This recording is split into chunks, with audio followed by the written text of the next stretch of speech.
თქვენ რატო გაგიჩნდათ ამ თემაზე წერის სურვილი?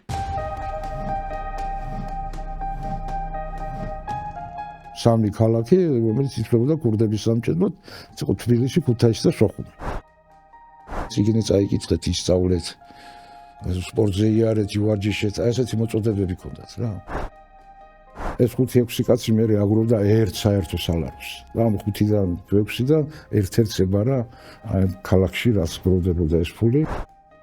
იაპონჩიკი რო დაიღუპა დაახლოებით 5-6 წლის მერე მოკვდა ის ქალი. იაპონჩიკი ციხეში რო ხვდებოდა ხოლმე, ეს ქურდები მაგასთან მიდიოდნენ. მაგრამ ეს იმიტომ რომ იაპონჩიკის აზრი უნდა გაიგოთ ალბათ რაღაცა. არა, თვითონ წყვეტა და. როდესაც ამათი დამოკიდებულება შეიცვალათ ცხოვრების მიმართ და აღმოაჩინეს რომ რატომ უნდა მოკვდე მაინც და მაინც 40 წლის შეგიძლია 70 წლამდე და ხუშიანი სიცხოვრო და გამოუჩნდათ უკვე პირადი მცველები და დაჯავშნული მანქანები და მთელი ამბავი. ვისგან იცავენ თავს ამ დროს? კოლეგებისგან პირველ რიგში.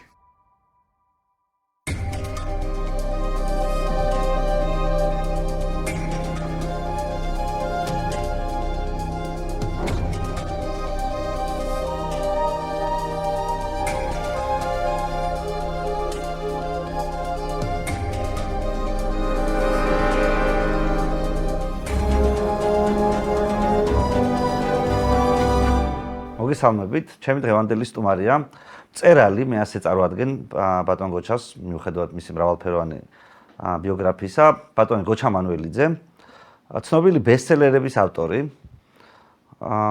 მაგრამ მე დღეს ლიტერატურაზე სალაპარაკოთ არ ვარ და ბატონი გოჩა არ შემწუხებია ლიტერატურაზე სალაპარაკოთ. თუმცა ის მიზეზი, რის გამოც ბატონი გოჩა დღეს არის ჩემი სტუმარი, სწორედ მისი წიგნებიდან გავიგე და იქიდან მომდინარეობს. მე მინდოდა გადაცემა, თავიდანვე მინდოდა დიდი ხნით ადრე გადაცემა გამეკეთებინა იმაზე თუ რა ხდებოდა ქუჩაში, მან შორის თბილისის საქართველოს ქუჩებში და სხვადასხვა სტუმარზე მე შეკითხვა დამისვია, თქვენ მოგეხსენებათ, სხვადასხვანაირი პასუხები მიმიღია, მაგრამ მე ვფიქრობ, რომ ბატონ გოჩას უფრო მეტი აქვს რაღაცნაირად ნაფიქრი და მიძღვნილი ამ საქმეზე, ანუ ამ როგორ გითხრათ, სუბკულტურაზე, ესე რომ ვთქვათ და ქართველების ცხოვრების რაღაცა კონკრეტულ წესზე, იმიტომ რომ მე მგონია რომ ამ ქვეყანაში ყველანი ქართველები ვართ, ასეთებიც, ისეთებიც და მიუხედავად იმისა თუ რა რისი გჯერა და რა რწმენით მოძრაობთ, აქედან გამომდინარე მინდოდა რომ რაღაცნაირად უფრო საფუძვლიანი საუბარი მქონოდა ამ თემაზე. და ძალიან მადლობელი ვარ ბატონ გოჩას რომ დამთავრდა ამ ინტერვიუზე და მე დავიწყებ შორიდან ჩვენ შეკითხვას.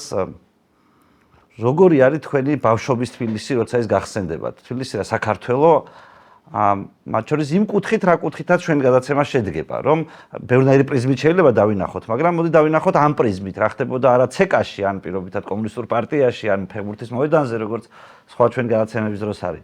არამედ რა ხდებოდა თბილისის ქუჩაში, როგორ ცხოვრობდა ეს საზოგადოება, რა იყო მოსული და რა არ შეიძლებოდა.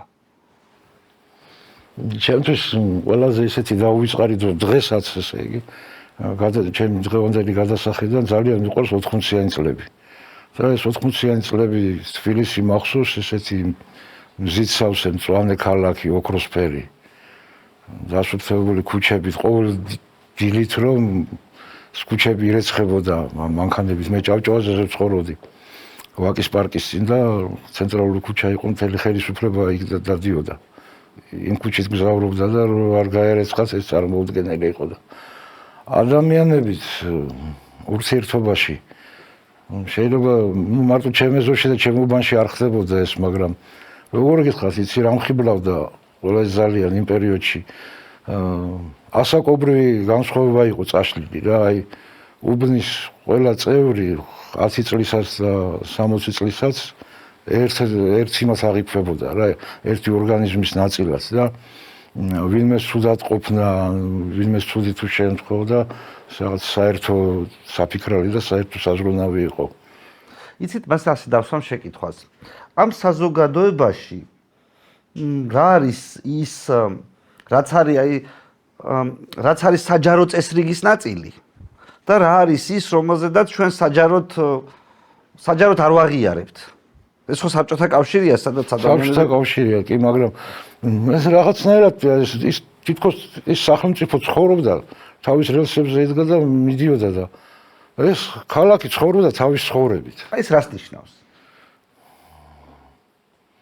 ავიღოთ ელემენტარული ასეთი ისტორია წარმოვიდგინოთ კანონდარღვევის თქვა. ახალგაზრდების ჯგუფი ეჭვობა ახალგაზრდების მეორე ჯგუფს. ეს საქმე არასოდეს მაქსიმალურად ცდილობდა მილიციამდე არ მისულიყო და პროკურატურამდე. უბანშივე გაირჩეოდა. მე არ ვამბობ ამას არ იქა და ჩამოვიდოდნენ ახლა საბჭოთა კავშირის ყველა კუთხიდან ვიღაც ავტორიტეტები. უბანში თვითონ ნებისმიერი ცოტა შედარებით ასაკოვანი ადამიანები ჩაერეოდნენ, იგივე ჩვენი ბიძები, მეგობრების მამები და ასე დაგვაზავებდნენ. ანუ ეს იყო დავის მოგვარების ალტერნატიული არსებობდა კონფლიქტების მოგვარების სახელმწიფო სისტემისგან ალტერნატიული საშუალება. არ დაუშვებდნენ უბრალოდ რა, არ დაუშვებდნენ რომ ახალგაზრდებს ერთმანეთი ეწემათ. ეს. ეს მე მარტო ერთი რაღაც შემთხვევა ვთქვა ესეთი ჩხუბის თუ უამრავი იყო ესეთი რა. თქვენი აზრით რა განაპირობებდა იმას რომ საბჭოთა პერიოდში ეს შესაძლებელი იყო? რომ მაგალითად მიუხედავად ისა მილიცია ამაში არ ჩაერეოდა თავისით. მე მგონი უფრო ყველაზე პირველ რიგში ალბათ რაღაც ქართული ხასიათი ეს მენტალობა, მე ჩამოყალიბებული იყო ეს თბილისელი კაცის იერსახე, როგორ უნდა ყოფილიყო. ეს რა შეიძლებოდა, რა არ შეიძლებოდა, რისი გულისთვის დაგზრახავდნენ, რისი გულისთვის შეგაქებდნენ. მე არქივო მასალებზე მუშაობდი ძალიან დიდი ხანი და სპორტის სასახლის წინ ოლიმპიელის ქანდაკება რო დგას. ძეგლი ეს ვიზუალურად ეს ბიჭი ეს ძეგლი აღებულია რეალურად არსებული პიროვნებიდან, რომელიც ჩხუბის დროს მოკლეს მშრალი ხიდის მიდამოებში მოხდა ეგ ჩხუბი და მაგ ჩხუბში მონაწილეობდა ეს ცნობილი ადვოკატი რო იყო რჩეულიშვილი. აი ეს რჩეულიშვილის მე იმ სისხლის სამართლის საქმეში მაგის ხელით დაწერილი ჩვენებებიც კი მაქვს. ნანახი სხვათა შორის ძალიან ლამაზ ხელწერა ჰქონდა, კი არწერდა და კარგავდა ამასვებს და აი იმ პერიოდის თბილისური საზოგადოება თავს დამნაშავედ თვლიდა რა, ძალიან აღშფოთებულები იყვნენ რომ ჩვენ სად ვიყავით ჩვენ. ის კი არა სად იყო მილიცია. ჩვენ სად ვიყავით, როცა ამ ახალგაზრდებს ესეთი მასიური ჩხუბი მოუვიდათ და იქ ერთ-ერთი დაიღუპა სხვათა შორის ეს იყო ძალიან იშვიათი მოვლენა რა იმ პერიოდის თბილისში. ახალგაზრდა კაცი მოკლეს ჩხუბში. და იმ სისხლის სამართლის საქმეში ბოლოში ძევს ფუცელი იმ პერიოდის ესეთი გამოჩენილი წარჩინებული ახალგაზრდები თხოვნით რომ მიმართავენ ხელისუფლებას ამ ჩხუბში მონაწილე პირები და კონკრეტულად მკვლელი რაც შეიძლება მკაცრად დაისაჯოს. და მე რო გადავხედე იმ სიას იმ მოთხოვნაზე ხელი აქვს მოწერილი ნოდარ დუმბაზეს, ეროსი მანჯგალაძეს, ჯულიეტა ვაშაყმაძეს, მთელი პლეიადა კიდევ მოქანდაკების და მხატვრების. რატომ ეს ანუ მათ უნდათ რომ თვითონ დაესაჯათ თუ უნდათ რომ სისტემას დაესაჯათ? არა, რახან თავის დროზე თვითონ ვერ მიადევნა თვალის საზოგადოებამ, უკვე სისტემას იქ ისეთი ამბავი იყო მომხდარი რომ საზოგადოებას იმის დაჯა აღარ შეეძლო უკვე რა.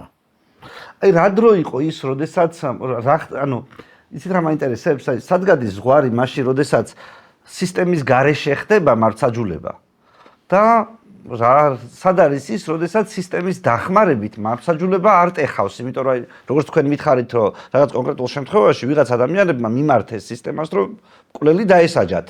და როდის იყო ეს მეორე ნაწილი იყო, რაც ცოტა ხნის წინ მითხარით, რომ იყო რაღაც შემთხვევები, მაგალითად ჩხუბის შემთხვევები, ან რაღაცა, როცა სირცხვილი იყო პოლიციისადმი მიმართვა. აი ეს სად გადიოდა ეს ზღვარი და რას ნიშნავს სირცხვილი იყო მიმართვა? ანუ აი მათ შორის ჩვენმა მომავალმა მაყურებლებმა რომ წარმოიდგინონ, ვინც დღეს შეიძლება საერთოდ დაბადებულები არ არიან და არც კი ესმოდეთ ის კონტექსტი, რაც დღეს ასეც თუ ისე შეიძლება არსებობდეს. ესე ძალიან ფაქიზი საკითხია, ძალიან რთული, იმიტომ რომ ეს ამ ზღვარის გადალახვა უკვე სერიოზულ ძალადობაში გადადის. როგორი გონიერი და როგორი ჰუმანურიც არ უნდა იყოს საზოგადოება, ხო? არ შეიძლება საზოგადოებამ თავის თავზე აიღოს სახელმწიფოს ფუნქციები.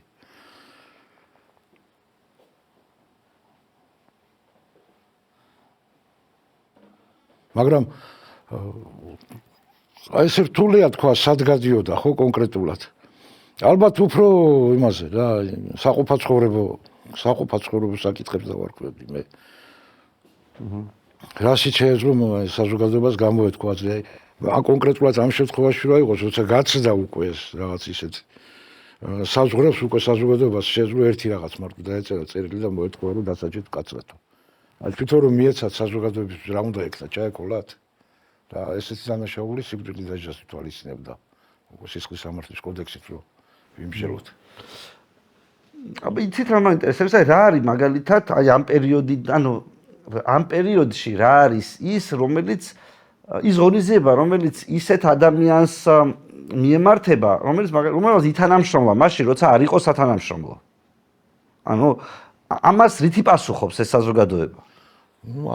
კონკრეტულად ხლა მე არც მიმაჩნია, სულთა სახელმწიფოებრივი გადასახედიდან არასწორია. თუ ვაშენებთ სახელმწიფოს, უნდა დავიცვათ კანონები. არა, მე მაინტერესებს იმ პერიოდის ისტორია, ეს არა, იმ პერიოდის ელემენტარულად გაურბოდნენ ეს ადამიანს და გაურბოდნენ, ცდილობდნენ შორს ყოფილიყვნენ ისგან, რომ ცოტა და რაღაცას ყველა ვაშავებდით რა. და რასაჭირო შენ არ მოგინდება კონდეს ურთიერთობა იმ ადამიანთან, რომელსაც შეუძლია თქვათ ის შენ დანაშაული სადმე წარმოაჩინოს, სადაც არ არის საჭირო. აუცილებელი არ არის სამართალდამცველებთან. როდის აი საქართველოში შეიძლება თქვენს პერიოდზე უფრო ადრე ხდება ეს, მაგრამ როდის ხდება პოპულარული პროფესია თუ რწმენ რადგან დავარქვათ კანონიერი ქურდი? და რატომ ხდება ეს პოპულარული თქვენი დაკვირვებით? იმდენად პოპულარული საზოგადოებას ეს აინტერესებს და მათ შორის თქვენს გაქვთ თქვენს ნაწარმოებში აღწერილი გზა. მათ შორის ეს გზა შეიძლება არც ისე მარტივი, მაგრამ პერსონაჟის, რომელსაც ეს გზა გაიარა. მე ვფიქრობ, რომ ყოველთვის იყო. ეს არ არის 80-იანი წლების პროდუქტი ან რაღაც. აი ჩვენი წარსულის ისტორიები რო ავიღოთ, კაკუ ყაჩაღი ხო? არ რომელი გურიაში ახლა ბევრი იყო პირალები გავარდი. დოლიძე თუნდაც პოპულარული ადამიანები იყვნენ მოწონდათ. ახლა ნოდარ დუმბაძეს რო აქვს ეს აღწერილი ტყეში გავარდნილი ყოფილი ის როა ბრიგადირი. რეალურად მე ეგ საქმე მე მომიტანეს და წავიკითხე თლაც ეგრე არ იყო რა. ნოდარ დუმბაძე ვისაც აღწერდა რა გვარია ბაზრი პატარკაციშვილის ცოლი კაცო. გუდავაძე იყო ეს კაცი. ეს კაცი იყო გუდავაძე და ცოლი მოიყვანა, ქორწილი ქონდა, მეორე დღეს ომი დაიწყო, სამამულო ომი და გაიწვიეს იქ და კომისარს თხოვა ერთი თვე მაინც დამაცადეთ იქიდან ან ჩამოვალან არა ცოცხალიან ცოლს ერთად დავრჩიო და არა მაინცო. და რომ მიყავდათ გადახდა მანქანი და გაექცა და იყო ტყეში გავარდნილი ერთი 60-იან წლებში ძლივს შეირიგეს, არ დაიჭირეს და არაფერი და მე საწყევოს ხელმძღვანელობდა იქ. ეს პიროვნება და ვინც ახლა ასაკოვანი გურულია დღესაც ვკითხო დღესაც ახსოვთ ის კაცი რა ეს გუდავაძე ყოველთვის იყო მაგრამ ეს არ არის ქართული ფენომენი რობინ ჰუდი აიღეს ტყეში გავარდნილი ყაჩაღი იყო ხო მაგრამ რობინ ჰუდი მტყუარ მართლის გამრჩევი კაცი ნაკლებად არის მაინც შეიძლება ის იყო ღარიბს დიზარს ართმევდა და ღარიბს აძლევდა და ესეთი არეოლი ჰქონდათ ხო ამ იმას და მე ხა იმ პერიოდში როდესაც მე ცოტა სამყაროს შეფასება და რაღაცის გარკვევა დავიწყე სიმართლე გითხრათ აი 80-იან წლებში ძალიან უფრო წამოიწია მანამდე არა აი კანტიკუნტად თუ მოკრავდი რა ყურს რომ ახლა ეს კურდები არიან და იქ რაღაცა საკეთებენ მაგრამ 80-იან წლებში ამათი დანახვა დავიწყეთ უკვე ჩვენ ბავშვები ვხედავდით ესენი მოძრაობდნენ უშიშრად მოდიოდნენ ურთიერთობა ქონდათ ბავშვებთან მაგრამ მე ერთი რაღაც მახსოვს რომ აი ამ ადამიანებისგან სხვათა შორის მე არასოდეს არ გამიგია ცუდის განმოწოდება პირიქით რა აი წიგნი წაიკითხეთ ისწავლეთ სპორტზე იარეთ ივარჯიშეთ აი ესეთი მოწოდებები ქონდათ რა კარგად იცხოვრეთ არ გინდათ როდის იწყება ბავშვებში ის რომ მაგალითად კონფლიქტის გადასაწყვეტად ამ ხალხთან ადიან ისიც აი პერიოდის საქართველოში მე ახლა აღიწერთ ჩემი ბავშვების 80-იან წლების სკოლას და ვიყავით თქვათ მე-5-6 კლასელები. ახლა დღეს მე მაგაზე მეცინება, მაგრამ მე-5-6 კლასელებისთვის მე-9-10 კლასელები ეს უფროსი თაობა იყო და ერთმანეთში კონფლიქტი რომ მოგდიოდა, ახლა ყველას ყავდა მეზობელი და უბნელი იმას აკის და გავრობოდით იმათთან. იმ იმედით რომ დაგხმარებოდნენ რა. ჩვენ გვინდოდა რომ მოსულიყო და ყველა ეცემათ, მაგრამ როგორი მექანიზმი მუშაობდა, იცი ეს თუ ჩემი მეგობარია, იმას იყავდა კიდე თავის თანატოლი მეგობარი. და ეს მეგობრები რო ხვდებოდნენ ერთმანეთს მაქსიმალურად ცდილობდნენ ეს გადაზრდილიყო ხელის ჩამორთვა, გადაკოსნა და მეგობრებად დავრჩეთ და ეს რაღაცაში რა. და ჩვენ ხო ვიზრდებოდით რა, ეს დამოკიდებულება ბავშვობაში რო შევიძინეთ, ეს თვისება, ეს გამოყვა მერე გაიგეთ და მე არ ვარ პერიფერიის და იმის მოწინააღმდეგე, მაგრამ რა არის, იცი, ჩვენ რო ცხოვრობდით უბანში. მე რო ვითვლიდი, ხო? იქ ერთ სეზონში გაიზარდა, მე ვიყავი მესამე თაობის წარმომადგენელი. წარმოიდგინეთ, სამი თაობა ეს ხალხი ცხოვრობს ერთ სეზონში. ესენი ნათესავებზე უფრო ახლო იყვნენ ერთმანეთთან. ამათ შორის რამე კონფლიქტური სიტუაცია წარმოუდგენელი იყო უბრალოდ რა. ვინმეს ჩარევა რო დაჭირებოდა, მაგრამ აი ეს 90-იან წლებში მასიური მოძრაობა წავიდა, ხო? მოსახლეობას ვამბობ. ვინ ჩამოსახლდა, ვინ გადასახლდა, ვინ გადმოსახლდა, ანუ შემგვარდით იწყებს ცხოვრებას ადამიანი, რომელიც არასოდეს არ გინახია და შეიძლება ერთი თვის მერე ვეღარც ნახო. გაქირავდება ის ბინა, ან ვიღაც მოვა, ვიღაც და ანუ შენ გარშემო ცხოვრობენ ადამიანები, რომელსაც შენ არ იცნობ, რომლის ტკივილი შენ არ განაკლებ. კულტურა შემოდის. სხვა მენტალობა ნაკლებად გაწუხებს. და ისაც მასაც ესეთი დამოკიდებულება აქვს შენს მიმართ და არა გვაქვს ჩვენ ახლა ის დამოკიდებულება. მე რაც იყო თბილისი, მაგას ვეუბნები ყველას, ისა აჩრდილიც აღარ არის დარჩენილი რა, ელემენტარულად გალაქსიის ნებისმიერ უბანში მოხვდარიყავი, ვინმესთან კონფლიქტი მოხსოვდა, ან რამე კონფლიქტიც არ არის აუცილებელი, მანქანა გაგიფუშტა და ვერ მოდიხარ სახში ბოლო-ბოლო, ხო? რაღაცა დაგემართ დახმარება გჭირდება. ისეთი საუბარი მიდოდა რა უბნელი ხარ, ვერელი ვარ ან საბურთალველი. იქ საერთო ნაცნობების გამონახვა და შენ თუ ამას იცნობ, ჩვენც ვიცნობ, ესე იგი შენ იმ წრის ადამიანი ხარ, ვისაც უნდა შევიწურხო ჩვენ თავი და დაფოცურდებოდა ყველაფერს გაიკეთებდა. აი ესეთი დღეს ხო უაზრობა ახლა და გადიახლა შენ ახალ უკაჭდი რამდენიც გინდა იყვირე იქ ვერელი ვარო. ვინ შემოხედავს? თქვენ რასაც ამბობთ, ანუ კონფლიქტის მოგვარების სისტემა, რომელიც აი ესე ჩავთვალოთ ტრადიციულ ქართული რაღაცნაირი, რომ როცა უმცროსები ჩხუბობენ, უფროსები არიგებენ. რაც ბუნებრივია, ნებისმიერ საზოგადოებაში ბავშვები როცა ჩხუბობენ, რაღაცნაირი უფროსები. ნორმალურიც არის მე მგონი. ხო, ნორმალურიც არის. სად არის, აი, როგორ გითხრათ, აი აქედან, აი ამ სიტუაციიდან კავშირი როგორ არის, თქვათ, იქამდე, როდესაც ვიღაც ოფიციალურად ბჭყალებში არჩევს საქმეს, ამ საქმის პროფესიონალია, ოღონდ ის არის ალტერნატიული სამართალწარმოება სასამართლოსგან, აი დაახლოებით რომელიც პოლიციისგან და რაღაცეებისგან და აი ეს რითი განსხვავდება თავისი შინაარსით, აი თუნდაც იმით, რომ უფროსები გარიგებენ. ანუ აქ ხო რაღაცა სხვაც ხდება გარდა იმისა, რომ ბავშვებმა იხუბეს და თავისი არსით სამართალდამცავი სისტემა დამსჯელი ორგანო არის. თუ ის სიტუაცია სამართალდამცავების გასარჩევი გახდა, იქიდან ამ ორიდან ერთ-ერთი მხარე კონკრეტულად უნდა დაისაჯოს. რაღაც ფორმით, ან ჯარიმით, ან ციხით, ან იძულებით სამუშაოებით. მეთოდებია სხვადასხვაგვარია. დანაშაულიდან გამომდინარე და აი ესე ყოფით ურთიერთობაში, საზოგადოებრივ ურთიერთობაში ეს ხო არ ხდება რა. აქ რითია ჩანაცვლებული ეს ამ ურთიერთობაში, აი ეს ავტორიტეტი, რომელიც სამართალდამცავ სისტემას გააჩნდა იმ პერიოდში და ნებისმიერ დროს, აი ამ დროს, მათ შორის თქვენი პერსონაჟები, რასაც გაზდიან, რასაც რა ავტორიტეტსაც ისინი მოიპოვებენ და რა ავტორიტეტსაც ისინი მოძრაობენ. აი ეს ავტორიტეტი რას ემყარება? სახელმწიფო სისტემის ავტორიტეტი ვიცი, ძალას ემყარება. აქაც რაღაცნაირად ძალას ემყარება, მაგრამ თან რეპუტაციას ემყარება. ხო, მაგრამ ეს ყველაფერი დამკვიდრებულია სამართლიანობაზე. აი სამართლიანობა მასში როგორ განისაზღვრებოდა? აი ამის აღწერა როგორ შეიძლება ადამიანისთვის, რომელსაც აქ არ უცხოვრია. ეს ხომ არ არის რამე გამორჩეული რაღაც ისეთ წესები. თავი გავანებოთ ახლა სახარებას და თავი გავანებოთ სისხლის სამართლის კოდებს. მაგის გარდა გვაქვს საერთო ადამიანური ღირებულებები, ხო? ნუ მიაყენებს სხვა შეურაცხყოფას იქ ბავშვს სუსნუ დაჩაგრავდა, ესეთი რაღაცა მოხუცნუ დაჩაგრავდა, თუ რამე შეგიძლია ადამიანს დაეხმარე, ხო? ძალიან მარტივი ღირებულებებია ეგ. კაი, მაშინ ასე დავსვამ შეკითხვას. აი ასეთი მარტივი ღირებულებები, რომელიც ნახეთ ნაწილობრივ ქრისტიანულ, ნაწილობრივ ქართულ ტრადიციულ სამართალს, რაღაცას ემყარება სხვადასხვა ადგილას.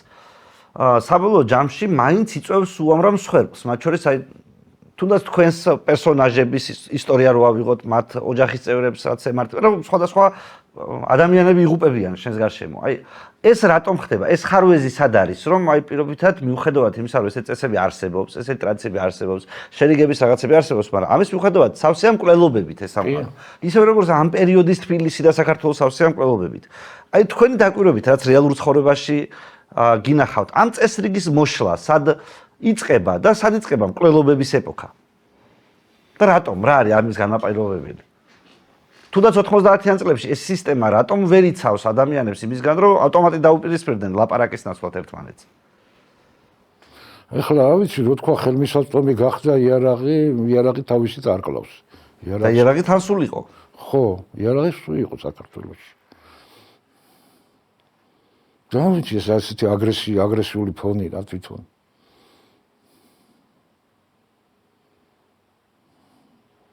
სულია ამაზე ესე უეცრად დასკვნის გამოტანა, მაგრამ ფაქტი ის არის, რომ ამ 90-იან წლებში არ ნახულად იმატა.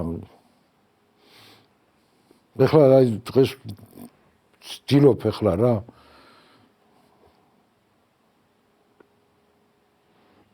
რა ვიცი ეს იცით რა მაინტერესებს, აი იქნებ მივიდეთ სხვადასხვა რაღაც საკითხებზე პასუხის გაცემით მივიდეთ იქამდე თუ რატომ არ იმუშავა მე რაღაცამ. მაგალითად მე მაინტერესებს ამ ხალხის მიმართ დამოკიდებულება, კანონიერი ქურდების მიმართ დამოკიდებულება ამ პირობებში. ისინი არიან მაინც საბოლოო ჯამში ხალხი, რომლებიც წესრიგს უზრუნველყოფენ, ხო, რაღაცნაირად წესრიგი, რაღაცნაირად თავიანთ სამყაროში ალტერნატიულ წესრიგს უზრუნველყოფენ. ეს ხალხი როგორ ახორციელებს წესრიგს? აი ტექნიკურად ეს როგორ ხდება? დაუშვათ კონფლიქტი დაგვიმართა ვიღაცასთან და ვერ ვიგდებით. იმ პერიოდში მე რა უნდა გავაკეთო იმისთვის? მე ვამბობ ამ შემთხვევაში ტრადიციულ ამბავს, ანუ დავკითხო მაშინ ერთ რამეს გეტყვით, აი ეს სიტყვა ეს კანონიერი ქურდს აი მოყვება აი გარკვეული წესების რაღაც კრებული. ჩვენ ვამბობთ კანონიერი ქურდი, გულისხმობთ ვიღაცას და გვინდა ამას დაუკავშიროთ ეს დღეს მოღვაწე პიროვნებები იმას. მე გეტყვით რომ ეს აბსოლუტურად სხვა. არა, მე ისტორიაზე ვლაპარაკობ. ჩათვალეთ რომ ჩვენ ვსაუბრობთ 70-იან, 80-იან, 90-იან წლებზე. დღესაც ძალიან ბევრი გაურბის თუ რამე კონფლიქტური სიტუაცია აქვს მოსაგვარებელი და ვერ გვარდება, ისე ურჩევნიათ როგორმე თვითონ გადაწყვიტონ ან სიტყვით, ან იარაღით, არ მივიდნენ ამათთან რა. იმიტომ როგორ გითხრათ, აი ეს დეგრადაცია რაც ზოგადად ყველაფერმა განიცადა, იგივე განიცადა ამ სამყარომ. მაშინ როგორი იყო? მაშინ როგორი იყო და როგორ გითხრათ, თუ ის ქურდი არ გამოიტანდა სწორე გადაწყვეტილებას. რამდენი ქურდი იქნებოდა თბილისში 70-იან 90-იან წლებში? ერთბაშად ერთჯერში 5-6 კაცზე მეტი არ იყო. ანუ ეს 5-6 კაცი იყო ის, ვინც პასუხისმგებელი იყო რაღაცნაირად იმაზე, რომ ქალაქში მტკვარ-მართალი გარჩეული იყო. ხო და თან ესენი ერთმანეთში არ კონფლიქტობდნენ, კონფლიქტში არ შედიოდნენ. ეხლა არიან ზანას ისყოთ გადაკიდა, რაღაც გარკვეულ ჯგუფებში, კლანებში არიან გაერთიანებული და მუდმივად ერთმანეთში კონფლიქტიან, მუდმივად ომობენ რა პირდაპირ. ღიაც რო ვთქვათ რა. აი ავიღოთ ეხლა ეს სიცილიური კლანები ამერიკაში. მუდმივად ერთმანეთს უპირისპირდნენ, იგივე სიტუაციაა რა. თქვენი აზრით აქ რატომ არ იყო ეს? ანუ როგორ იყო საერთოდ კომპეტენცია ამ ეს 5 ან 6 ადამიანი, რომელიც ქალაქში იყო. ამას რაღაც ქალაქი უბნებად ყავდა დაყოფილი და ამ უბანში თუ იყავ იმ კაცთან მიდიოდი თუ ვინ ვის როგორ იცნობდა და ვინადი ნაცნობ, ვინ ვის იცნობდა რა. ვინ ვის იცნობდა ეს. არ ქონდა მნიშვნელობა მოკიდებდნენ ხელს. აი მე და თქვენ მოგვიდა კონფლიქტი და წამო იმასთან წავიდეთ. თქვენ მომიდეთ წამო ამასთან კი ბატონო, ქურდი არ აქვს მნიშვნელობა. აი და მივდივართ და უშუალოდ მივედით ამ ქურდთან. ეს რას აკეთებს ამ შემთხვევაში? ორივე მხარეს მოგვისმეს და ვინც ახლა არასწორად მოიქცა იტყვის თავისათქმულს თუ შენ შეცდი ძმაო და ამ ბოდიში მოუხადე ან ეს არის თუ ჩემი აზრი გაიცხრა ამის მე თავში გვაგიხლიათ რა ასე ვთქვა მაგრამ შენ არ ხარ მართალი რა აი ესეთი დღეს ნაკლებად ის არის ცოტა სხვანაირი საუბარი მიდის ის ვინც გამწყუნდება ის უნდა დაისაჯოს ეს დაჟანიშნავს ამდენ ნულიანი თანხა აქვს უნდა მოიტანო ახლა დადო ეგ არის შენი მაშინ არ იყო ეგა თუ ადამიანმა ერთმა ადამიანმა მეორეს დაუშავა, მათ შორის თანხის ფინანსურიც არის ზარალი. ხო, ამ ადამიანთან ურთიერთობა ესე იწყება ივლის, მაგრამ რამხელა გზაცა უნდა მოიაროს საბურო ჯამში მაინც ნულიან ციფრებთან. ხო, ეს ხო ყოველთვის ეგრე უნდა ყოფილიყო, არა? ანუ თუ კონფლიქტი გვაქვს, ხშირად ეს კონფლიქტი საკუთრებასთან დაკავშირებულია, ფინანსურია. ანუ რა ტიპის კონფლიქტებს იხილავდნენ 70-იან, 80-იან, 90-იან წლებში იმ პერიოდის თბილისში? ძირითადი თავის საქმეობიდან 85% ალბათ იყო პირველი ფუნქცია მაგათ ჰქონდათ არაოფიციალური საწარმოები რო იყო ცეხებს რასაც ეძახდნენ აი ამ ცეხავიკების საქმეების რჩევები და წილების გაყოფები და აი ესეთი რაღაცები იქ ვიღაცას მანქანას მოპარავდნენ ადიოდნენ და პატარა ბიჭბუჭების ისა გარჩევა გამორჩევები იმ უბანში ქურთუკი გამხადეს და ეს გამიკეთეს და ეს შეყვარებულნთან მივიდიოდი და შეურაცხყოფა მომაყენეს და აი ეს რაღაცა დანისტრიალში რო არ გადაზრდილიყო ხშირ შემთხვევაში მე მინახია უბნის ინსპექტორს რო უნახია ახალგაზრდები ჭყუობენ და თვითონ თქვი აი მასთან ადითო რა ის გაგიჩვენე საქმეს და დაგაზავო ეს იმიტომ რომ საკუთარი სისტემის იმედი არ ქონდა თუ არა იმანი ცოტა თვითონ რო ჩარეულიყო ესენი იქ თავს დაუქნევდნენ კი და კუთხეს გავიდოდნენ მეორე კუთხეზე დადგებოდნენ და იქ გააგრძელებდნენ იჭყუს მაინც რა და იქიდან რო წამოვიდნენ უკვე აღარ იჭყუებდნენ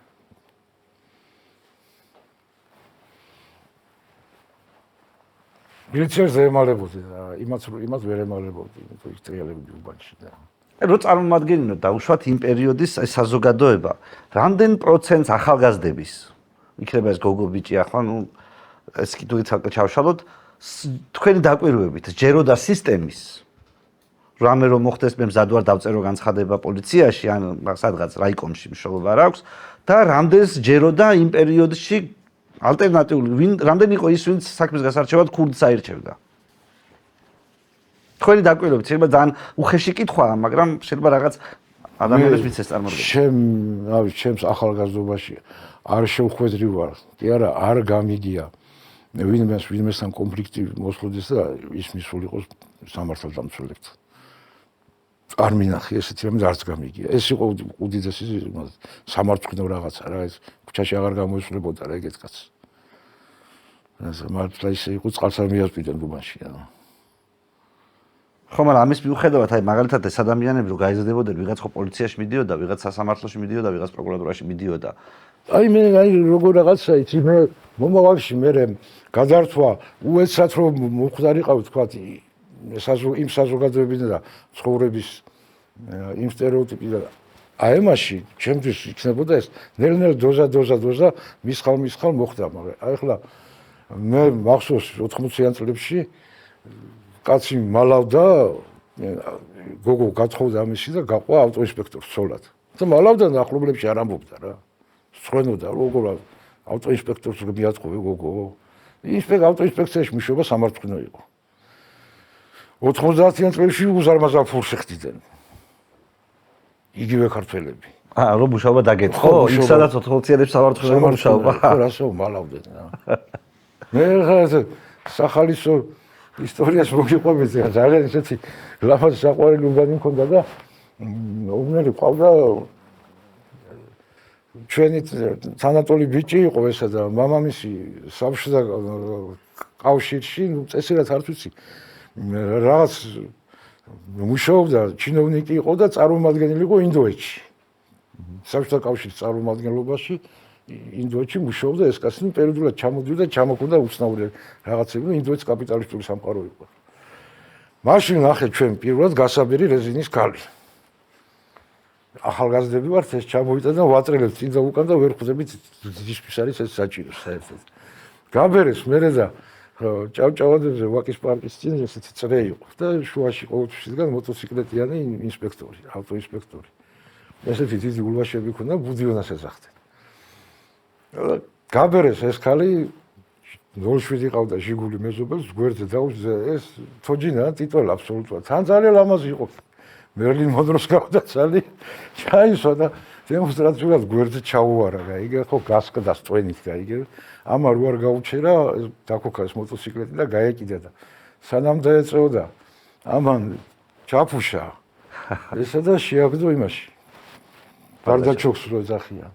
და მოვიდა ახლა ეს ხდება ვაკის პარკის სპეციალურად გამოფენილი ვარ წელიობანი და რა იქნა ქალიო უნება რა ქალიო. აი ხლა გვერდზე თითოეულ ქალი გეჯდო შესულელი ხო არა. თითოეულ ჩავჭავაზე და იფიქრა კაიო მიტრია და წავიდა ამ წრეში დადგა ესენი დაბლა ჩავიდნენ საბაგირო გზა რო არის. იმის უკან ჩაუხვეს გაბერეს და ეხლა იქიდან ამოაწერეს ისევ გამოეკიდა სად არის ქალიო. დანიშე ვაჭკაცურად იქებს გას ნიჭიოკას ვატაკო მოტოციკლებზე ერთი კვირა აღარ გამოჩენილა იქ სხვა იდგა ხოლმე მე. და ვიცი ცხევა თქმა მთელი დღე ამ იმაშიო რა. და ახლა მაგაც უყურებდნენ და არ უნდა სირცხვილი არა იქ მშობო. არა. იცით რა მაინტერესებს რომ ეს ხალხი პირველ რიგში საფასური მაინტერესებს. მოვედი შეგაწუხე. შენ რაღაც დრო დაკარგე, შენი გითხარი ვინ არის მყوان მართალი. რა ჯდებოდა ეს? არ ჯდებოდა არაფერი. როგორ რაღაც იყო იცი? ის ხო გააქვს ნანახი ნათლი მამა. კი. რაღაცას რო გაუკეთებს ვიღაცას და გახსოვდეს რომ შენ ჩემთან ვალში ხარ. მაგას არავინ არ გეუბნებოდა, მაგრამ შენ ვალში იყავ იმ ადამიანთან და იმათ ჰქონდათ თავის რაღაც საჭიროებები. აი რა მაგალითად მე რო გამომიყენებინა ეს სერვისი და უთქვათ რომ შენ უბრალოდ თანთან ვალში ხარ, როგორ უნდა მოქცეულიყავი კარგად რომ არავისთან არ ჩავჭრილიყავი მაშინ რომ ვალი ვერ დავაბრუნე. არა, ის მოვიდოდა, მე არ ვამბობ ახლა ეიფელის სკოლაში მოგთხოვდნენ, მაგრამ იყო რაღაცებში დახმარება ჭირდებოდათ. ან თვითონ არ შეუძლია თქვა გამოჩენა უთხოვიათ რომ რუსთავის კოლონიაში ვიღაც ზის, ხო და პერედაჩა მისატანი რა. ჩვენ არ გვინდა იქ გამოჩენა. ესეთი რაღაცები და ძირითადად ეს მიდიმოდი რა. ეს ხალხი მდიდარია იმ პერიოდის საზოგადოებისთვის? არა. იმიტომ რომ თუ 5-6 კაცია ასეთი რომელიც კონფლიქტებს წვიტავს თბილისში და თქვენ არ გინახიათ კაცი რომელიც კონფლიქტების გამო სასამართლოში წასულა და ვიღაცისთვის ეჩივლა ასეთი ადამიანი, ანუ ამ მასში წრის ხალხი, ეს ხალხი საკმაოდ ბევრ საქმეს აკეთებს, ესე გამოდის. მე რომ მაგას უყურებდი როგორ შთაბეჭდილებდა რჩებოდა იცი ადამიანები წარმოიდგინე რომლებმაც იციან რომ 60 წლისები და ლოგინში არ მოკვდებიან. რა უნდა აგროს იმან გაიგე. და ფულს როგორ შოულობს?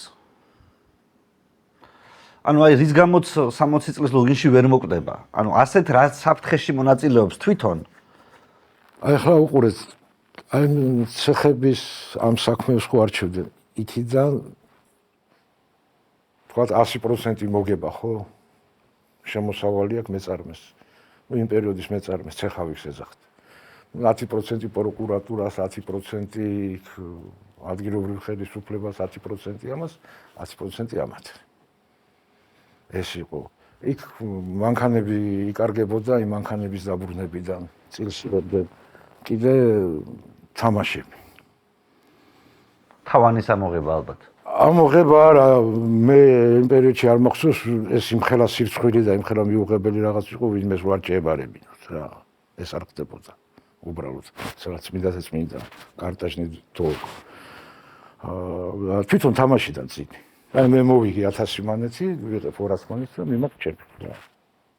ამით მე ვინ ვარ ამ დროს? ანუ მე ვარ მოთამაშე ჩვენ, ანუ მე იმის გამო რომ მოთამაშე ვარ ამ საზოგადოების წევრი ვარ თუ არა? არა, მოთამაშე მაგაცან ცოტა ისეც კაცია რა. მაშინ რატო ვაძლევ ამათ ფულს?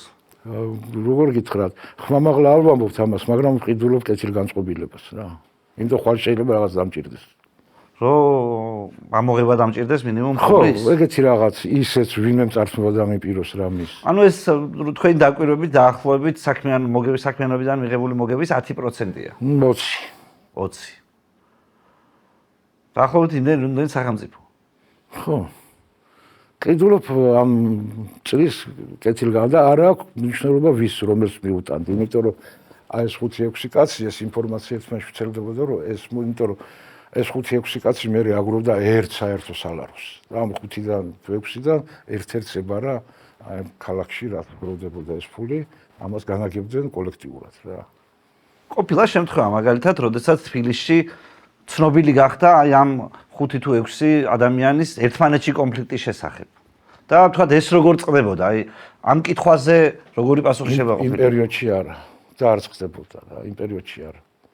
დღეს ახლა უამრავი საინფორმაციო საშუალება, მე ბეტონის კედლის გამხრეტავი ჟურნალისტების არმია და ის და იყო მეორე რაღაცა იმ პერიოდის პრესა ამას არასოდეს არ დაბეჭდავდა. ესეთი ხმები თუ ვრცელდებოდა, ესე სიტყვიერი ერთმანეთში შეხვედრით და ერთმანეთისთვის გადაცემით, მაგრამ არ ქონდათ არაფერი საკონფლიქტო, იმიტომ ერთ საქმეს აკეთებდნენ, იცით როგორი იყო, წარმოიდგინეთ არის ერთი დიდი ქვაბი და 5 კაცი აქვს იმ ქვაბში ხელი ჩაყოფილი სხვა სტრუქტურებთან ერთად რა. და ყველა თავისას იღებს იქ და დღეს წარმოიდგინეთ ის ქვაბი იყო მაშინ ამხელა და 5 კაცი ქონდა და დღეს არის ამხელა და 105 აქვს ხელი ჩაყოფილი. და ეს ბადებს კონკურენციას ერთმანეთში და ნუ წაიღებს ის ვის ყველაზე ძლიერი იქნება და იმიტომაც არიან ეს კლანებად გაერთიანებულები და ამ კლანებს შორის არის ეს დაპირისპირება. როგორია ახალგაზრდა ადამიანის გზა? მე ვიცი რომ თქვენ გაქვთ აღწერილი გზა პირობითად მათ შორის თქვენს ნაწარმოებში. როგორ ხდება ახალგაზრდა ადამიანი კანონიერი ქურდი, მაგრამ აი რომ გასაგებია რომ ყველას თავთავისი გზა აქვს, მაგრამ აი ის გზის ის ნაწილი რა არის, რაც ყველასთვის აუცილებელია? ეს თუ კონკრეტულად ადამიანის რომელმაც გადაწყვიტა, მაგალითად მე ვიცნობდი ადამიანებს ჩემ სკოლაში სწავლობდნენ, რომელსაც ბავშვობიდანვე ქურდობა უნდა და ეს გაყვეთეს. მე ბევრი ბავშვისგან სმენია და ჩემთანაც მოსულან სახლში და იქაც ვთქვიათ. იმიტომ ჩემ თაობაში ხო მე არავინ არ მახსოვს, არავინ ვინმეს ეს ეთქვას. იმიტომ ეს კი იყვნენ ესეთი ადამიანები, ესენი იყვნენ რაღაცა ძალიან შორეულები, რაღაც სადღაც თავის სამყაროში მაცხოვრებლები. ჩემი თაობის ახალგაზრდა მე გეტყვით ახლა რაზე ფიქრობდა რა. მარტივი გეგმა რა, დავამთავრო ინსტიტუტი, იქ ვინმე ახლობლები ვიღაცები მომეხმარებიან, სადმე მოვეწყო სამსახურში. აი ოჯახში რომ სათხოვნელი არ მქონდეს რა 10 ლარი მანეთი მომეცი და ჯინსი მინდა და ბოტასი მინდა იმდენი ფული მქონდეს და გავერკვე სიტუაციაში და ვიფიქრო მომავალზე სად გადავიდე და სად უკეთესად ვიგრძნობ თავს. აი ეს იყო ჩვენი ფიქრი რის ქურდი. აბა როდის დაიწყება ამის გაპრესტიჟულება, ესე რომ ვთქვათ, ისაც მე უკვე ჩემს თაობაში უფრო ხშირი იყო. მე არ მიყვარს ამაზე ლაპარაკი, მაგრამ გეხსოვნება პაატა ჩლაიძე ეს პიროვნება აი მაშინ პაატა ჩლაიძეს და ამ რომან გვენცაძეს ესეც ახლო მეგობრულ დამოკიდებულება და ამ ორი ადამიანის ურთიერთობა ნუ ერთი სამართლოს უფროსი და შინაგან საქმეთა მინისტრის მოადგილე მეორე კანონიერი ქურდი ეს გახდა სამაგალითო ჩვენი ძალიან აი წინდა რა ამ კომენტარებს რო ვისმენდი ტელევიზიაზე ახლა ისეთი ადამიანები კულტურის კორიფეები რასაც ქვია რომ ესენი ისწენ და აღწერენ რომ პაატა ჩლაიძე რაღაც უნიკალურ ლექსებს წერს და არის უაღრესად დახვეწილი პიროვნება და ესეთი აი პოპულარიზაცია მოახდინეს გაიგე და ამასთან მიყოლებული ესა პაატა ჩლაიძეს თამე განსაკუთრებული ურთიერთობა ჰქონდა ამათთან თუ რამ არა ეს იყო რომან გვენცაძეს ძალიან ახლობელი ადამიანი და ანუ შესაბამისად სისტემა აპიარებდა შეიძლება ესე ვთქვათ ხო მაგაში ახლა ისაც იყო იმ პერიოდის თბილისში მაშინ ძალიან ბანალური გახდა მანქანის ქურდობა მანქანას დაიკარგებდა და მილიციაში არ მიდიოდნენ პირდაპირ მიდიოდნენ პაატა ჩლაიძესთან გასაგებია რომან გვენცაძე სამართლოს უფროსი იყო და ყველა მილიციელი გაფრთხილებულიყო იმის სახლისკენ გახედო არც კი გაბედოთ რა აი ეს იყო თბილისში სხვა ქურდები მაგრამ მიდიოდნენ იქ იმიტომ იქ 100%-იანი გაკეთდებოდა რა 100%-იანი იპოვდნენ იმ მანქანას ანუ შეიძლება ჩავთვალოთ რომ ეს არის ანუ ამ საქმიანობის ერთ-ერთი დამახასიათებელი რომ შენ თვითონ აორგანიზებ იმას რომ რაღაცა ქურდობა ან ძარცვა მოხდეს რომ მე შენ თვითონ მოაგვარა კონფლიქტი რა თქმა უნდა თელი ჯგუფები მუშაობდნენ შეგნებულად რა პირდაპირ სიას აძლევდნენ აი უბანში ცხოვრობდა ხედავ ჩემო უბანში გამოჩნდა რაღაც ახალი მანქანა რა ეს მანქანაზე რა სიგნალიზაციაც არ უნდა ახლა იმ პერიოდის მით უმეტეს რა სიგნალიზაციაც არ უნდა ყიდოდა მისი პარავდნენ მაინც მომენტალურად კრებოდა ის მანქანები და მომენტალურად ბრუნდებოდა დაახლოებით რამდენი პროცენტი ჯდებოდა მანქანის ღირებულების ეს დაბრუნება თქვენი დაკვირვებით? ნუ ახლა სადღაც მანქანა თუ ღირდა 20-25000, 2000, 2500. 10%. ხო. 20 განაკაცრიც არ ექნებოდა რა. როგორ არ იქნებოდა? განაკაცრიც არ ექნებოდა. და დაუშვათ როგორ ვიყავი დაზღვეული, რომ კიდე მეორე დღეს არ მომპარავდნენ და იგივე არა, მაგის გარანტიას ვიმოგცემდა. და იკარგებოდა კიდეს. ანუ შეიძლება ერთი მანქანა ბევრჯერ არა, დაიგარდა. იმიტომ რომ თქვენ ხართ ერთი პიროვნება და თქვენ გარშემო არის 10 ესეთი ჯგუფი, თქვათ, ან 5, ან 25. დღეს მოიპარა ერთმა ჯგუფმა, იმ ჯგუფმა იცის, რომ მეტი არ უნდა ხნას იმ. ხო, არა, ეს უკვე გადახდილია ამაში და მაგრამ მეორე მხარე იცის არა. მესამე მხარე იცის. და ანუ შეიძლება რომ ერთ და იგივე ქურთან სამჯერ მისულიყავი ერთ და იგივე მანქანაზე სამ სხვადასხვა ჯგუფის მიერ მოპარვის შემთხვევაში. კი. აგერ თბილისის ზღვაზე ნამდვილი დავთვალეთ მაშინ. ისე ვიყავით ასულები, მეზობელი ლაპარაკობდა რაღაც ნაწილი მინდაო და სადვიშოო და ეს რაღაც ისეთი მარტივი ნაწილი იყო, რომ იქნება გადაგზებული მანქანასაც ჰქონდესო, გაიგე, გადაგზებული სადვეძებო და მე არ ვიცოდი, მეზობელმა აგე ერთი 25 წელი გზია იქაო, გაიგე, დაშლილი მანქანებია და რომ მოიპარეს თქვათ, ვისაც მოპარეს იმან ფული არ გადაიხადა, ანუ ვერ შედგა ეს გარიგება რა. მაგრამ იმათ მანქანა არ ჭირდებოდა? არა, დაშალეს უბრალოდ რაც რამე ღირებული იყო მოხსნეს და ჩე გადააგდეს რა. აი ეს ღამეში წარმოიდგინე ჟიგული რომ მიყონო, აი და ფანარის შუქზე რამდენი სიდენიებს მოხსნიდან, საბურაებს მოხსნიდან, აკუმულატორს, მაგნიტოფონს ეს რაღაცებს, მაგრამ დანარჩენი იქებდა თქვა ხიდები რაღაცები ზე თქონდა, რასაც ქუჩაში ვერ მოხსნი რა, ესე მარტივად.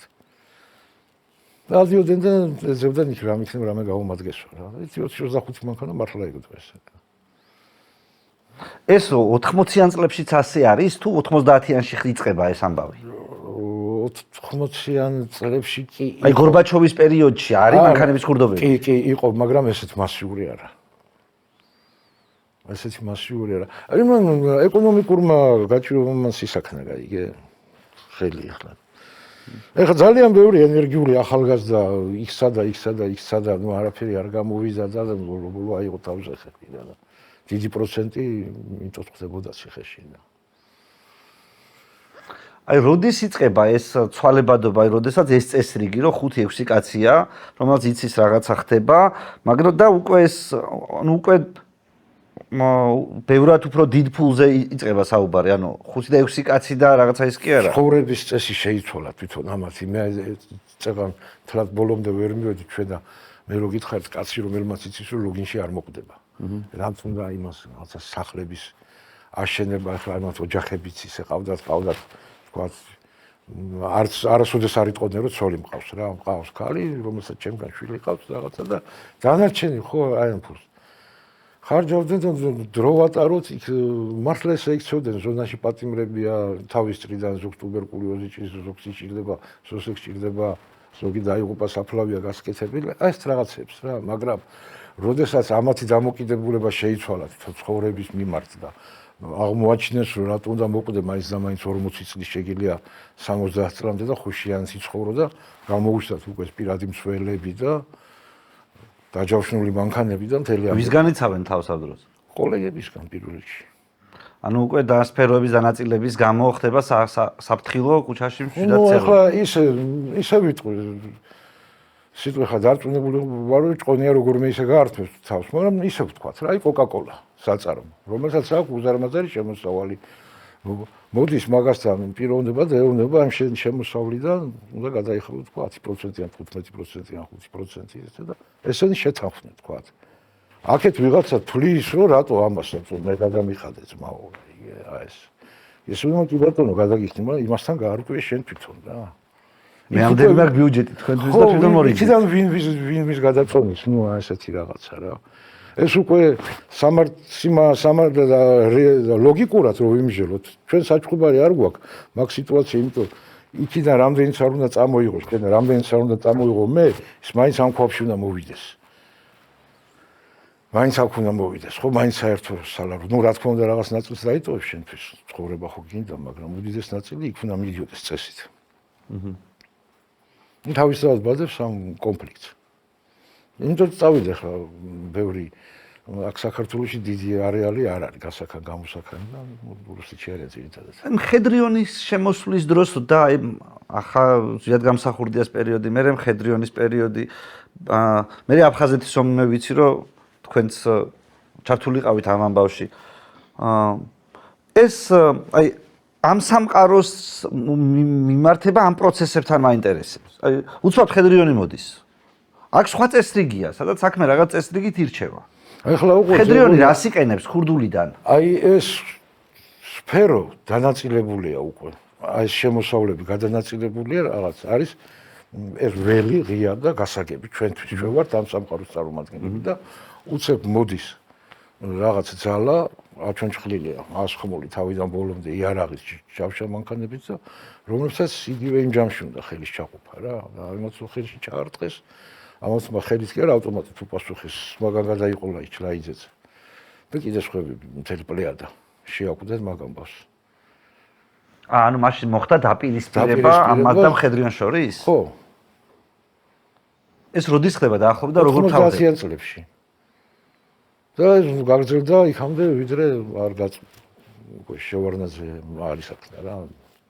აი ყოფილა მომენტი, როდესაც თან არსებობდნენ ერთმანეთში მხედრიონი და ეს სამყარო თბილისში. აი ეს ზედა მართველი ჯგუფი ისინი კი, მაგრამ ეხლა უყურეთ, საქართველოს სოფლიო მასშტაბით არის პატარა, მაგრამ ჩვენთვის ხო დიდია რა. ერთ ჯგუფი მხედრიონელების იმერეთში აქვს თქვათ სამოქმედო არეალი მეორეს კახეთში ხო და აი კახეთი ხო ეს კახელი მხედრიონელები დაეტაკნენ კახელ ქურდებს რომელიღაცა საქოლის ფერმა ვერ გაიყვეს რა ერთმანეთში ეხლა ეს ზედა ეშალონი ხო ეგეთ რაღაცებში არ ერეოდა ამათი საქმიანობის არეალი იყო მსხვილი საწარმოები და ესეთი ნუ ეს თბილისში ვინც იყო კონცენტრირებული მაგრამ ან პერიფერიებში წყლის ფერმები და სარიტუალო დარბაზები და ეს რაღაცებზე მიდიოდა რა საქმის გარჩევები. ამ სახელმწიფო ქონების გადანაწილება იყო ფაქტობრივად? გადანაწილება არა, იცი, კონტინგენტი თვითონ ეხლა იმ აზროვნებით, ხო? იქ არ იყო ისეთი, რომ რამე რო აიღო, იმის მართვა შეძლებოდა მერე რა. ნუ მოკლედ მთელი ადამიანის პარაზიტირება უნდათ რა. ხო, ამუშავოს ხომ და მე რაღაცა მომწეს რა, იქიდან თუ დღე მინახია შემთხვევები რომ წაურთმევიათ და ორთვეში გაპარტახებული იქაურობა ვერ მართებს უბრალოდ იმის მართვას გონება ჭირდება იყოფნა უნდა ყველა საკითხი მოგვარება უნდა უკვე მე შენ თვითონ ხდები ისა რა უკვე შენთან მოდის ვიღაცა და გეუბნება აქ რომ ჭამდასვაა ძმა ამას სისტემასთან თანამშრომლობის სტაჟი არსებობს ფაქტობრივად კი მაგრამ ეს თანამშრომლობა ძალიან ისეთი არის რა არახანგრძლივი ღირებულებები იცვლება, თუნდაც ვალუტის კურსი იცვლება და ყველაფერი თავიდან დასაწყები ხდება. ძალიან ისეთი მოუსვენარი და არასტაბილური სამყაროა. მე ძალიან ცოტა ვიცი.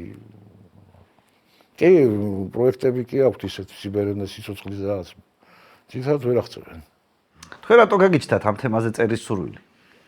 თან იმ დროს, როდესაც ფაქტობრივად ბევრი იკავებს თავს ამის წერისგან და ცოტა ხანში მართლაც თქვენი ცნობილი წიგნები გამოდის, საერთოდ სააკაშვილი ბრძოლასაც კი გამოაცხადებს. ან არქივებში რო ვკითხულობდი ძალიან ბევრი საქმე მომყვა რა, ისეთ საინტერესო მაგ კუთხით.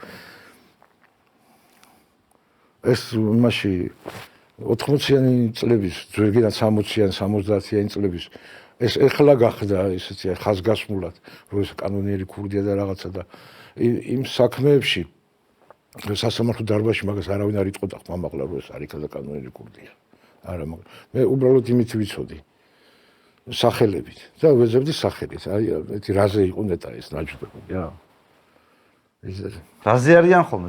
ესე იგი რა ახლა მამას წარმოუდგენია რომ ესენი არიან რაღაცა არქი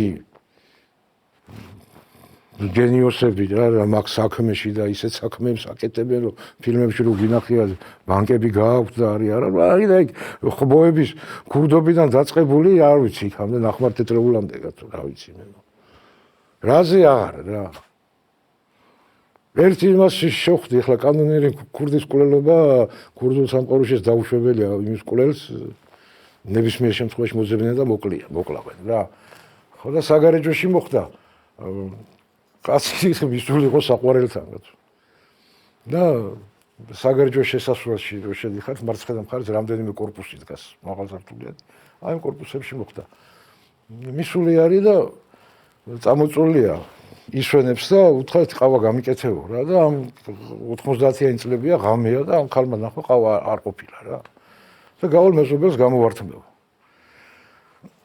გავიდა პირდაპირ ბინაში დააკაკუნა და იქ ცხოვრობდა ვიღაც მეწარმე და თურმე მის გაგანია ყაჩაღობა აჩაღები დაეხსნენ თავს დიღმები და ავტომატებით და ერთი ამბავი აქვს გაკოჭილი ყავთ ეს მეპატრონების სახლის და ფული მომეცით აღჭავიან ზედაგაც ეს კაკუნი რო გაიგეს ამ რო გაიხედეს გასაჭრეთში ქალი დგას ვიღაცა გააუფალე და შემოატრია შიგნით გაკოჭეს ეს და დასვეს ეს ამოწოლილია და ელოდება ყავას როდის მომუტანე და რა ყავა ქალიც დაიკარგა და ის რომ მეზობელთან არის გასული. ხო და ჩაიცვა სპორტული პიჟამა და მიადგა იმასთან. ამბინას ის დარეკა ახლა ზარი ამას ისევ გაიხედეს ხალი მოვიდა ახლა კაცი მოყვა ამ ქალს. გააღეს კარი და შემოთრევა დაუპირეს და ფიზიკურად ძლიერი იყო. რა და დაიწყო შეეწინააღმდეგა და აქეთ იქით და სრულეს და მოკლეს და და ესე გაუგებრად ბუნდოვნად გოლფაზე კურდი კაცი შემოაყვდა ხელში და და მე როგორ დამთავრდა ეს ისტორია ვიცით არა ახლა ისინი გაასამართლეს დაიჭირეს მე მაგ საქმეზე 12 რაღაც ეს თემი უსაჯეს მაგრამ იქ ახლა მოსამართლე ვერ ჩაწეს რომ ამათ არის გადამოკლავენ და რაც შეიძლება მალეო რა ახლა იმაში მოხდა მაგალითად ქსნის ოღონდ იმაში კოლონია ორია არის კოლონია და გზის გადასწრება ტუბერკულოზიანების დაავადებული სავატყოფო ქსნის სავატყოფო ქვია მაგას აი და ქურდი მოკლა ადამიანმა იქ იმხელა ბრიარი აიწია რომ ეს ქურდის კვლელი გაიქცა იქ ადმინისტრაციაში თუ ისქენით გამიყვანეთო რა ნუ მოკლავდნენ და ეცოდა არ გაიყვანეს ატოვეს მიცეს საშუალება რომ მოეკლათ ეს ოდილი ამბავია 90-იან წლებში ხო სააკაშვილი იყო ის იუსტიციის მინისტრი მაშინ რა ციხეს რო შევეხოთ ანუ ამ ხალხის მდგომარეობა ციხეში რა პრივილეგიებით სარგებლობს ქურდი ციხეში ამ პერიოდის ციხეში როდესაც ციხე ნუ ხა დღეს გაგებით ჯარგონად რო თქვა შავია დღეს ნამდვილად არ ვიცი რა ხდება დღეს არ ვიცი რა პირობებში ხდება მაგრამ 90-იან წლებში რა იყო ხა მაგათ პრივილეგია ანუ 80-იანებში ან 80-იანებში ჩვეულებრივად ნებისმიერ საკანში სხვებთან ერთად ისხდნენ აი ნუ დაგდუმბაზეს როგორც აქ აღწერილი მაგრამ 90-იანებში უკვე სალკე საკანი ქონდათ ეს არ იყო ადმინისტრაციის ხუშტური ეს იყო თვითონ თავისი ისა ერთად ისხდნენ მაგრამ კომფორტაბელური თავის კონდიციონერით თავის სათანადო ანტენატელი ამბებით ანუ ესენი იყო ეს პრივილეგია საიდან შედიოდა მაგათში ანუ გარიგება ადმინისტრაციასთან და სანაცვლოდ რას აძლევდნენ ადმინისტრაციას თვეში მე გეტყვით თანხას ზუსტად $5000 ადმინისტრაციას უხდიდნენ ესენი კაცის თავზე არა საკანი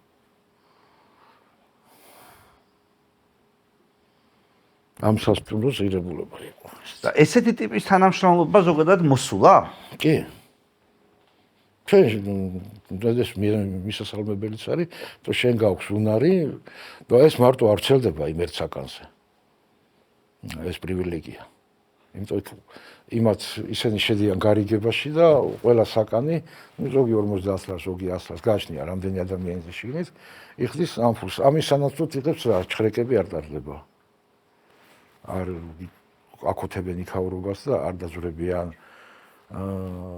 სასმელი ნარკოტიკი მოძრაობს მერე მაგას ძალიან დიდი მნიშვნელობა აქვს ეს საკვებურა რო აქვს კარს იმას ღიას გიტოვებენ უტოვებენ საკანს რომ ხაერმა იმოძრაობს და არ გაიგუდონ შიგნით სიცხისაგან თქვათ შუა დღეს გასეირნება ხო არის 45 წუთიანია გასეირნება საათნახევარი გაგასეირნებენ თუ რამე არ გაქვთ თქვა თან სიგარეტი რაღაცა ციხის თანაშრომლებს დაუძახებენ და გაგზავნის მეზობელ საკანში მოატანიებს ან გარედან მოატანიებს საერთოდ იქ შეიძლება ტელევიზორი შემოატანიოს ასმელი შემოატანიოს ნარკოტიკი ეს რაღაცები ანუ ისინი შენ არ გაქცევენ მარწუხებში რა აი ამ კეთილ განწყობას ყიდულობენ რა და ეს უჯდება საკანს 5,000 ლარი ეს მაგაც საკანს სხვა საკნებს სხვა ფასები აქვს ხო აჰა იმიტომ ნაკლები პრივილეგიები აქვს ხო რა თქმა უნდა ისინი იმათ პრაქტიკულად ღია კარი ძალიან გამოდიან შედიან შემოდიან რომელ საკანშიც უნდათ ეს მოიცავს ეს 5,000 ლარი სხვა საკნებში შესვლის უფლებასაც ხო აჰა და იქ თავის მომსახურე პერსონალიც ყავთ და ეს და ოჯახის წევრების და ქალები და ასე შემდეგ შედის ციხეში არა ციხე მაინც რეჟიმო ის არის და კოლონიებში კი ანუ კოლონიებში კიდე სხვა პრივილეგიები აქვთ ამათ კოლონია როგორ რაღაცა არის იცით ახლა წარმოიდგინეთ აი რომელიმე უბანი რო აიღოთ გრძანის მესამე მიკრორაიონი და ამას შემოარტყათ ბეტონის ღობე და დააყენოთ თოფიანი კაცები გარჩევა შიგნით აბსოლუტურად ჩვეულებრივი ცხოვრებაა რა ყავს მეზობლები უბნელები არის მაღაზიები სტადიონი ერთმანეთთან დაბადების დღეებზე კეიფობენ და ეს მისვლელი მოსვლელიც საბანისა ანუ რაღაცის უფლებას ამ ხალხს აძლევდნენ ზოგადად ციხის შეთანხმების საფუძველზე შეთანხმების საფუძველზე იმიტომ ახლა ეს რო აიღო კანონმდებლობით ნუ ისეთი მკაცრი რაღაცებია გაწერილი რომ მაგალითად დილის 9 საათზე რო ადგებიან ღამის 10 საათამდე საწოლზე დაწოლა არ შეიძლება სკამი არის დაჟე სკამზე თუ გინდა საწოლი უნდა იყოს ესე რა არ უნდა იწვეს არავინ რატომ თუ ვერ დავეტევით მაინც ყველა და ჩხუბის ის იქნება ხო არა მაგაზე არ არის აი ეს მექანიზმები პატიმარს ამოყრობის წესები როგორც წესი მაგებს ამუშავებენ ისინი ფსიქოლოგები და იმათმა მიჩნიეს რომ მე მაგალითად უყურებდი ჟურნალისტები იყვნენ ამერიკულ ციხეში მისულები და ყურადღება მიაქციეს რომ ყველა პატიმარს ეცვა ვარდისფერი ისა წინდები მოკლე შარვლებს აძლევენ და ძელ ვარდისფერ წინდებს და ცოტა უცნაურად ეჩვენენ ახლა წარმოიდგინე მეტი ენერგია რაღაცაში ხომა დახარჯონ და ათლეტიზმით არიან გატაცებულები ამ კინებს ეკაჩებიან ამ ხარკანი ესეთი მუსკულები რაღაცა და ახმახი კინა შავკანიანი კინა ცეცხლკანიანი კინა ლათინო ამერიკელი და ვარდისფერ წინდებიო ეს სპეციალურად არის შერჩეულიო რატომ და ეს ძალიან აღიზიანებთ მიუღებელიაო გაიგე მაგათთვის რომ ვარდისფერი ტანსაცმელის წარება სხვა არ ვაძლევთო რომს მოიტანო არ უშვებთო რო ჩაიცვა ეს უნდა ეცვათ მარტო ფეხში შველას იაროს არ ვაძლევთო ვერ გაიხდისო უნდა ეცვასო თუ გაიხდის კარცეს ჩავსვათო რატო იმიტომ ნერვებს უშლითო რა ნერვებზე იშლებიანო მაგრამ ბრაზობენო მაგრამ იციან თუ გააჩმახებენო აგერ დგას შეიარაღებული კაცი აგერ დგას ხელკეტიანი კაცი კედელს თუ მიახდება ის ესურის თუ აქ გამოთქვას პროტესტს ეს ჩაარტყავს ხელჯოხს საბოლოო ჯამში ეს კაცი სწავლობს თავისი ვნებების მოტოკვასო რა წლების განმავლობაში აი რო ბრაზობს სწავლობს იმას რომ ხმა არ უნდა ამოიღოსო რა ჩუმად უნდა იყოს ეჩვევა რა მაგას და იმიტომაც ვაცნობთ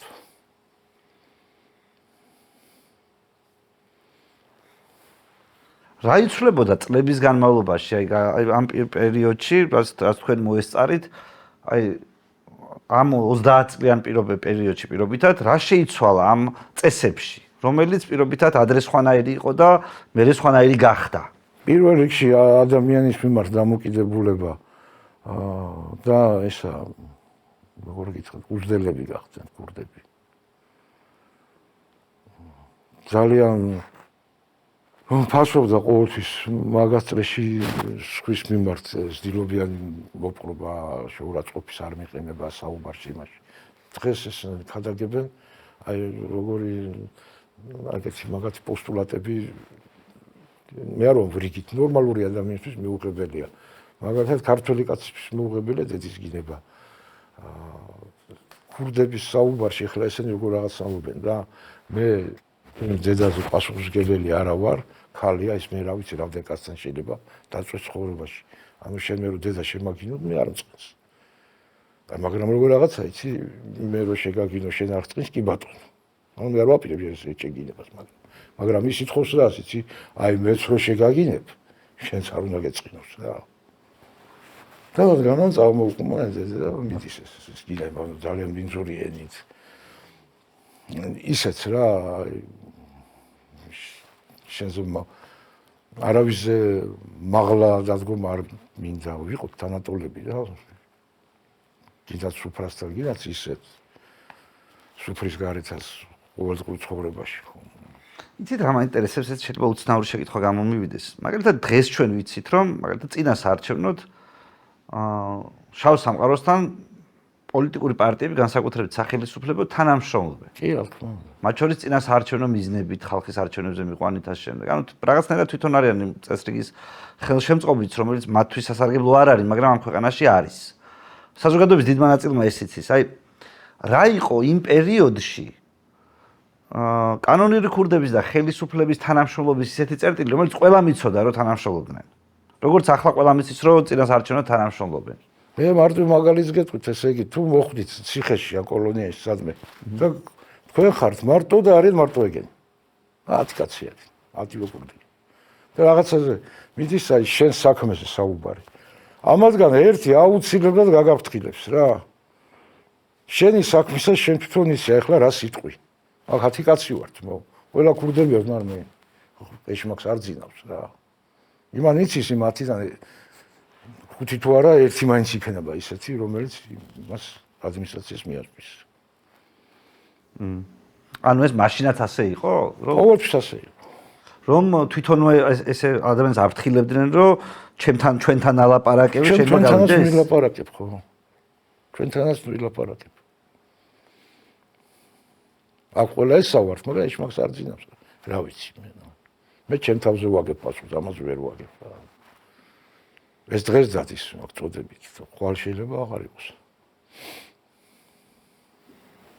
ეხლა მე საარჩევნო იმერს უკვე რამდენი წელია უყურებ მე. აი შემეკითხებიან შენ უბანში. მე ავტორიტეტის როლები არ არის. როგორ ეს მოუთხარი ერთ-ერთი არ არის. მე არ მინახია მოუთხარი კრიმინალური ავტორიტეტი იყოს პერიოდული რა. პერიოდულს რას ეძახი? რას ეძახი მოუთხარი და არ მინახია კრიმინალური ავტორიტეტი, როგორც კი არჩევნები მოახლოვდება და კბილებში ბიულეტენი გაჩრილი დარბოდეს კორპუსიდან კორპუსში კაცო. აგინახავთ თუ გინახავთ? ხო, არ ვცნობ მეთქი რა. ხო, არ ვცნობ მეთქი მაგასთან. არის აგიტატორი მოუთხარი რა, ჩაულებრივი. არ აქვს მნიშვნელობა. კოორდინატორი პარტიის. რომელ პარტიას კარგს თუ უარგის გადასარევს არ არის შეის საქმე რა.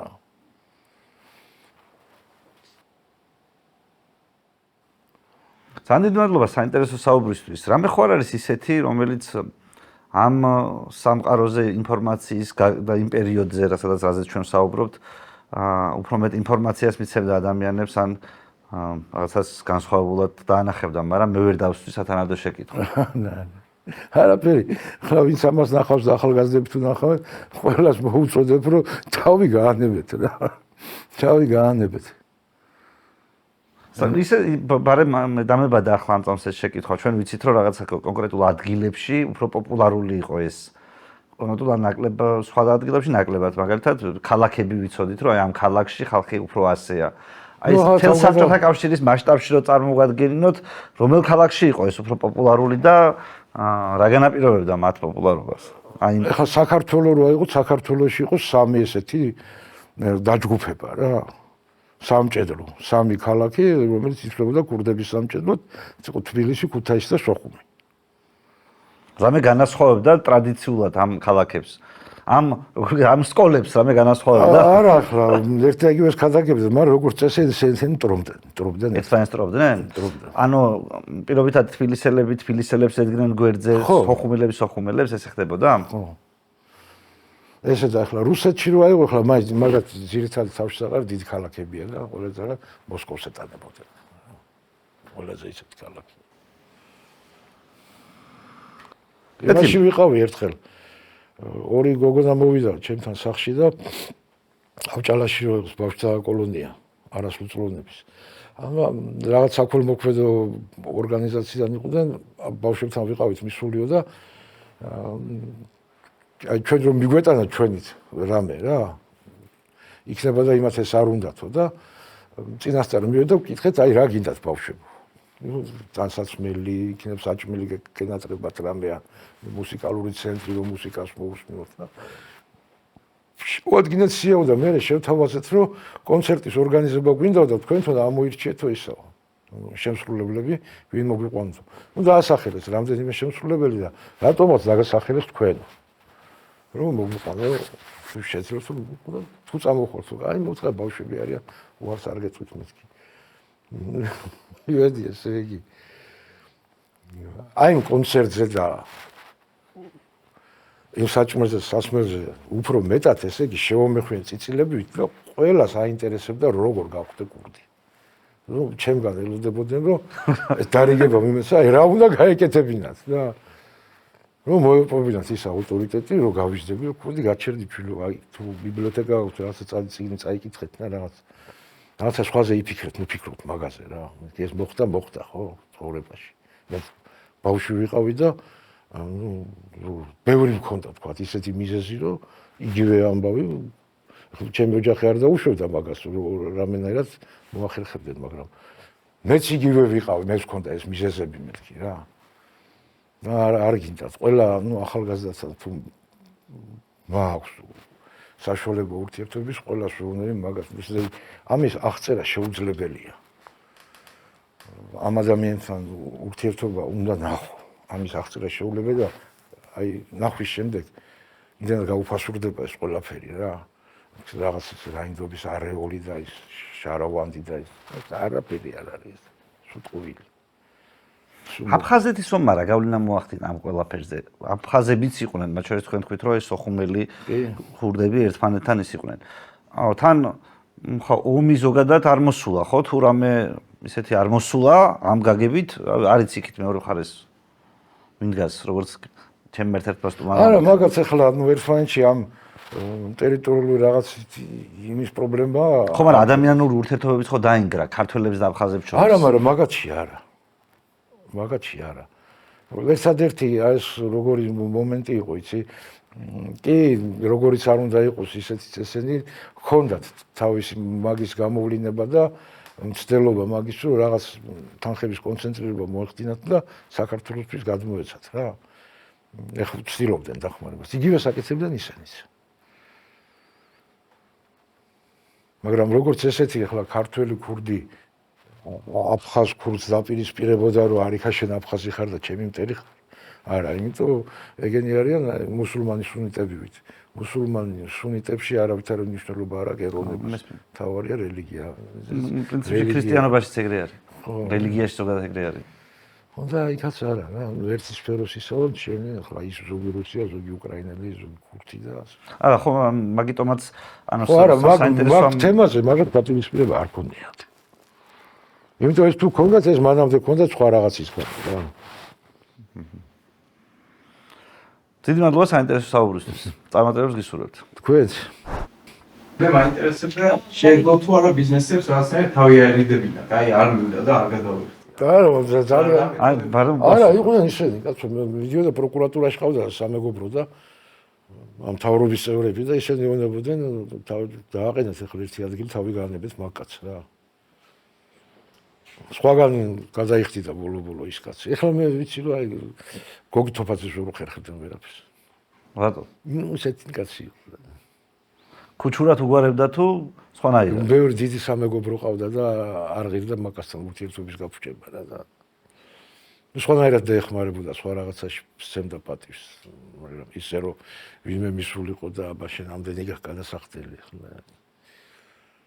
გოგი თოფაძეს ვერ ну ახლა ეგეთი ვიღაცა ხალხი იქნებოდა რომელსაც სხვადასხვა მიზეზით შეაწუხებდა. გოგი თოფაძე ახლა ვიდრე ეს 90-იანი წლები და რაღაც ეს მანამდე ორთა ჭალაში ვიცი ქარხნის საწარმოს ხელმძღვანელი იყო და მაშინაც.